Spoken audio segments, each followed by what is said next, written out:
Well, ladies and gentlemen, our next speaker is Mr. Radhesh Walwadkar, Manager Systems Engineering at Fortinet. Radhesh Walwadkar is an IT security evangelist with a vast experience working in the various domains of information security. In his 19 years of experience, he had the opportunity to work in various aspects of information security, starting from the basic network security to present-day complex cloud security. His work experience includes working in security practice of organizations like Nortel and Avaya in the past. Ladies and gentlemen, please put your hands together for Mr. Radhesh Walwadkar. Just a quick confirmation, is my voice audible? Yeah, thank you. So, in the next 15-20 minutes, what I'm going to talk about is decoding a new marketing terminology that we call as cybersecurity mesh architecture. So, all the experts who are sitting in this room, you might have been experiencing that in the last 15-20 years, Gartner used to come up with a lot of marketing terminologies. Some were really relevant, some just died their own passivity. So in next 15-20 minutes, what I'm going to talk about is when Gartner is talking about cybersecurity mesh architecture, is it really relevant? And if it is relevant, how that can be decoded, how that can be used in your infrastructure. A quick agenda for today's discussion is first thing is I would like to watch the world via your eyes, that what exactly is happening, what are the problems, where exactly you are doing the investment. Is whatever you are seeing, is Fortinet technology and vision is also matching with that? If yes, then Fortinet is also talking about cybersecurity mesh architecture, then how do we combine these two visions together? The last part is question and answers. I don't know whether we have time for that, but if time permits, we will talk about the question and answers part. You might be wondering who that robot is. That robot is myself. The reason is whatever I am going to talk, that is all acquired intelligence from all the experts like you who are sitting in the room. That's what. So let's begin the discussion. First, we will start with seeing the world via your eyes. What exactly are the IT trends? Where exactly the investments are happening? Where exactly today's problems are happening?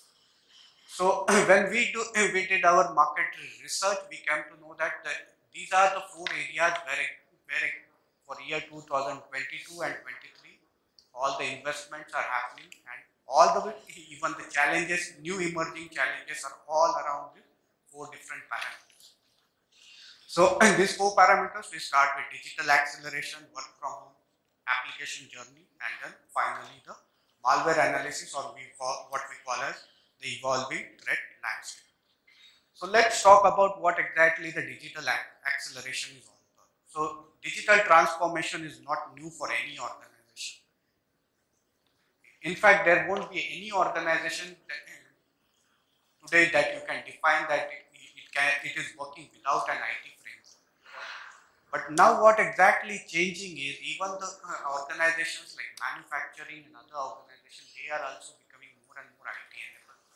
Second thing that is changing is the bandwidth is becoming more and more cheaper. That's the reason the user experience or the demand for having a very high value user experience, that is also growing. So investments are where exactly they are happening is people are talking about new network agents. They want to continuously monitor the experience that is happening on this WAN part.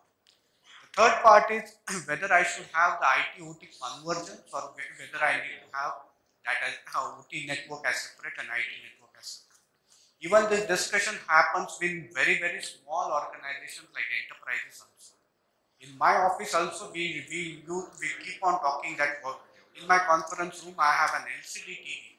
Whether I should connect to it via the traditional way of an HDMI cable, or I need to, whether I can have a mechanism where I can do an IP streaming to that. So somewhere the discussions are happening are not only related to manufacturing industry. These discussions are happening today in a lot of enterprises also, where IT-OT convergence is one of them. The second part we are talking about in this pandemic area, we all notice that work from home become as a new normal. So that everybody is talking about that whether my enterprise can still work as it is even if my employees are not coming to the office. And this is going to stay because in past 2 years there are certain industries which has realized that even if my employee doesn't come to office, I can still have the same kind of experience. But when we are talking about work from home, I will share my experience. When the first lockdown was announced and people were started working from home, Fortinet being a traditional company which was into network security and firewall, but the major requirements that started coming to us were all around authentication. Reason was my employees are sitting in office and I have never designed my infrastructure in such a fashion for multi-factor authentication. I was always assuming that 80% of the people will be in office and they can access the application. But if they are remotely accessing the infrastructure, then I have never designed or I have never considered multi-factor authentication. So when we are talking about work from home or an hybrid kind of an infrastructure, we will all see this kind of new security requirement that will pop up. Another challenge we are seeing is the importance of shadow IT identification, because one of the I will say transition that we have seen in major business applications is instead of hosting those applications on premise, cloud adoption is also growing very drastically. So now if I am going for a cloud business suite application like Office 365, how do I differentiate between a personal Office 365 vis-a-vis a business Office 365? So visibility of all the shadow IT components is also one of the challenge that has evolved from the workflow. The third part that is changing drastically is on the application side. The way applications were designed earlier was a monolithic architecture, a web server, backend database, and all the web content is basically going into one single module. Now this is completely changing. So people are talking about if I am designing an application, whether my application should be on-premise or if I want to have very high available infrastructure, can I move that application towards the cloud?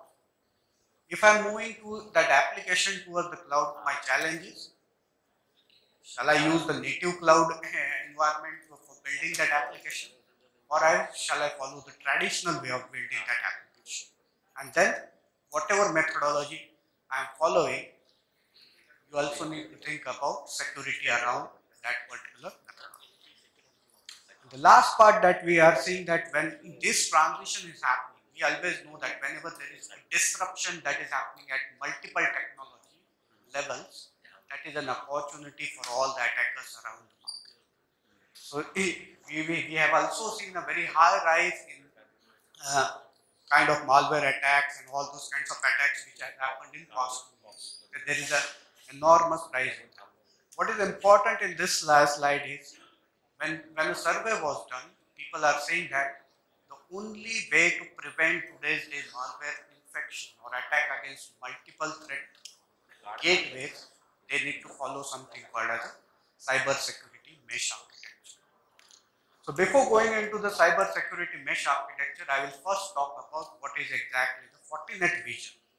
These are the challenges. This is the way you are seeing, or this is the transition that your businesses might be also seeing, that you are on the path of digital transformation where you might be changing completely your WAN infrastructure, you might be talking about the cloud journey, you might be also talking about the way of designing the applications in a completely different way.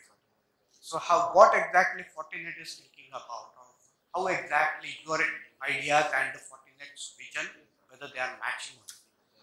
So what exactly Fortinet is thinking about, this is more or less what we saw on the previous slide itself, the threat landscape. You will have multiple threat entry points. Like now you have people from work from home, people who are using IT/OT platform or their own bring your own device kind of platform which can be targeted. And this is not new for the organization. Threat gateways were already there.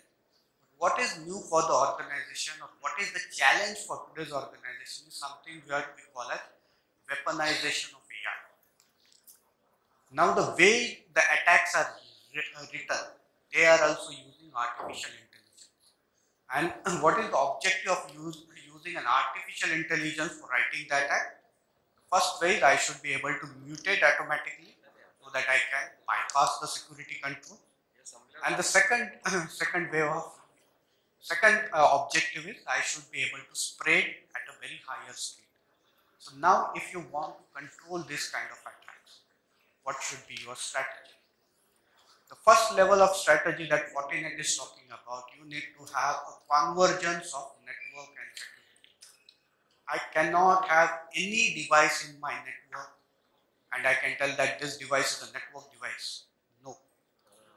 Every device has to have a security embedded.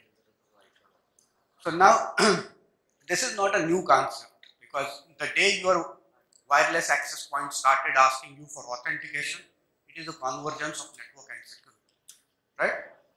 But now the things are changing. The expectations from that particular network devices are increasing drastically. Now your network device should be able to do posture checking. It should be able to do the segmentation. It should be able to identify the SSL part and send that SSL part to, or the decrypted part to some other device for traffic analysis. So I cannot have any device in the network which I say that it is a network device and it doesn't have security as an embedded component. Now I understand within the room you will say that, okay, I have already invested in network device. They don't have security intelligence. Then what do I do? Then the strategy is you need to have some kind of an architecture where you can pass on the information in some or the other way to the security device or the security component which are there in the network. And that's what is cyber security mesh all about. Either I have a network and security convergence that is happening on all the devices. If it is not there, then all my devices should be in one way or the other, should be able to pass on the security information to other security controls which are there available in the infrastructure. Most of the times when I do customer presentation, when I show these slides, they say that, yes, a marketing gnaan hai. Talk about something that is relevant for your infrastructure. So before going to the relevance, this is not something new for Fortinet, because Fortinet started talking about Fortinet Security Fabric way back in 2018, and it is the same concept which has been picked up by Gartner and rebranded it as a cyber security mesh architecture. Now let's talk about, it's not only marketing gnaan, how do we make it relevant for your infrastructure? So this slides, the next two slides may be a little bit technical for you, but then if some of you are able to correlate to your infrastructure, then my messaging of cyber security mesh architecture has reached success. So we are talking about the first problem. We are talking about digital acceleration and remote work, which is the current problem for all the infrastructure. So when you are talking about digital acceleration and remote workforce, the first thing that you are going to do is change my WAN infrastructure, make it in such a fashion that it can be used optimally. So that's what you are doing when you are changing your infrastructure to SD-WAN. Now there are multiple vendors which are there in market who can design the SD-WAN. What is the Fortinet strategy of designing SD-WAN? You can see on the extreme right hand side we have something called as an SD branch, and if you have a switch or an access point also at the branch level, that also can be monitored or that also can be managed by the branch firewall. Okay, so I am converging networking and security at the branch. Now SD-WAN is just taking care of the branch user, but we also have the second problem, that is work from home. If I want to control this user, the easiest way is I need to have a SASE kind of platform by which whatever he is accessing or going to the internet, I can control all the user access. If he has to connect the resources which are at the data center, I can form a ZTNA tunnel, I can control that traffic. None of the SASE vendor today, or the problem with all the SASE vendors today in the market is the user database is still on premise.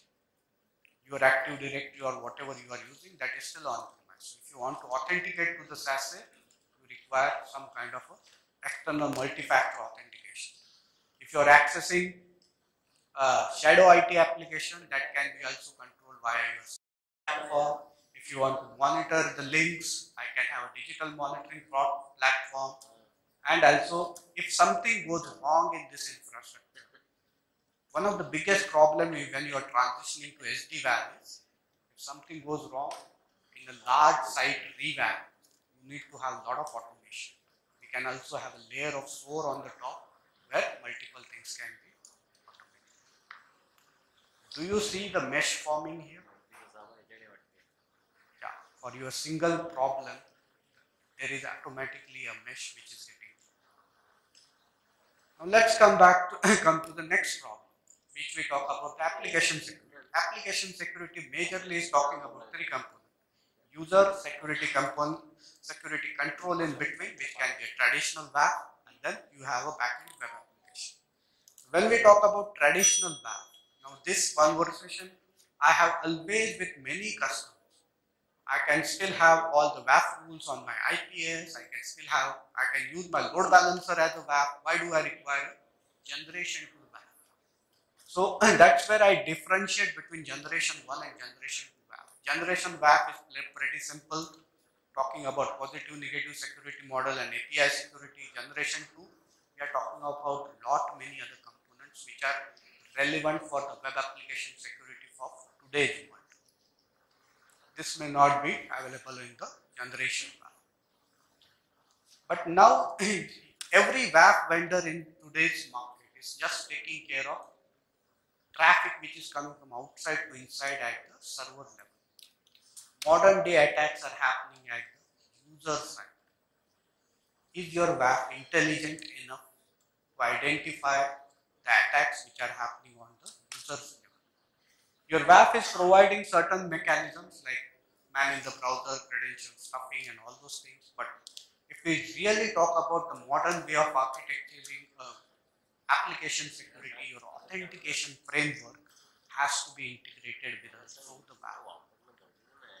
Traditionally, people are, or most of the customers, most of the experts who are sitting in this room, they might be of an opinion that I need not offload my authentication on WAF. Authentication should be on the backend web server. The moment you keep all the authentication on backend web server, you are actually prone to all the user kind threats which are related to user side. Okay, then if you are talking about file uploads, it has to be integrated with the sandbox.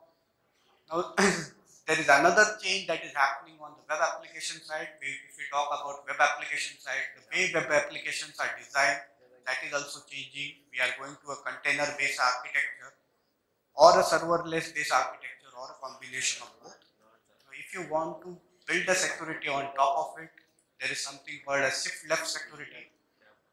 Fortinet also has got a solution around it. We call it as 𝗏𝐶NP and 𝗏𝐶WP.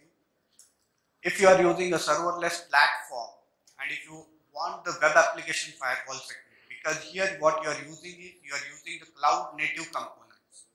If I am using a cloud native component, I cannot deploy the WAF on that cloud native component. I need a WAF somewhere as a SaaS offering. We also have SaaS offering as FortiWeb Cloud. If you want to continuously monitor whether that application or the WAF is configured properly or not, you can do a penetration testing. All web application for compliance requires logging, so that you can achieve via SIEM. But if you want to reduce the logging and alert fatigue, you can also have a layer of SOAR. And finally, there are attacks which are happening today where the traffic is not even coming to your domain.